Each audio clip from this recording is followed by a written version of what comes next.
So we're going to talk a little bit deeper about communication. Something that I'm really passionate about as a leader are communication filters. So to develop any person or any team, individually or as a group, you have to communicate. You have to give feedback. Here are 3 ways to filter communication to make sure that you're doing it the right way. So the first filter is indirect versus direct communication. So as a leader of teams and as a leader of individuals, there are moments where I communicate indirectly and there are moments that I communicate directly. So what I mean by that is there are moments when I communicate to a whole team, but there are moments when I communicate one-on-one. As a great leader, as a leader developing teams, there have to be moments where you're communicating with everybody on your team directly. It can't all be indirect.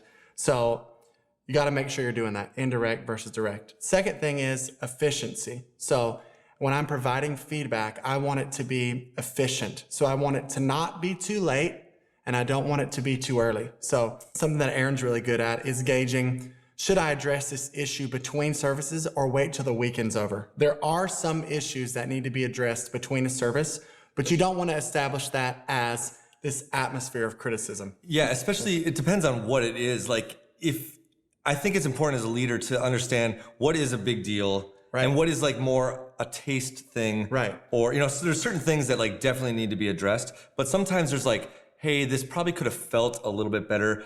I don't know if that needs to be addressed right this moment, or you can bring it up the next time that you talk with them, or, you know what I'm saying? Right. Like so it's important to just know that. Yeah, exactly.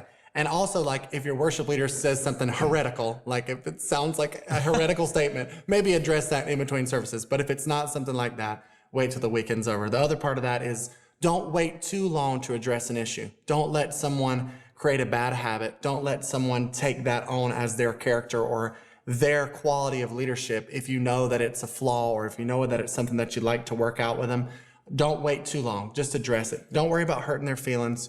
You're stunning them in the long run if you don't go ahead and address that issue. I think it's really important also to tell like the why. Like if you said, I didn't like what you said in between those songs right there, you could say it like that, but then they're kind of wondering, oh, is it just your preference? Is it just your preference, whatever? But if you say, here's the reason why I think that wasn't the best use of words, because there's people in the service that don't understand what you're saying when you do that. And you're kind of leaving out a certain percentage of people in the room. You know what I mean? Something like that, where it's like really clear reasoning why. And it keeps the focus on what you're doing, which is helping people enter into the presence of God.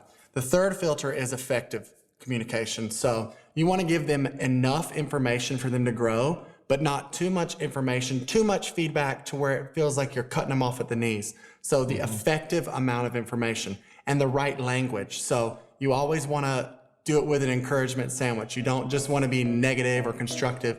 You want to give positive feedback as well. But how much information is enough for them to grow, but not too much to make them feel criticized or beaten down?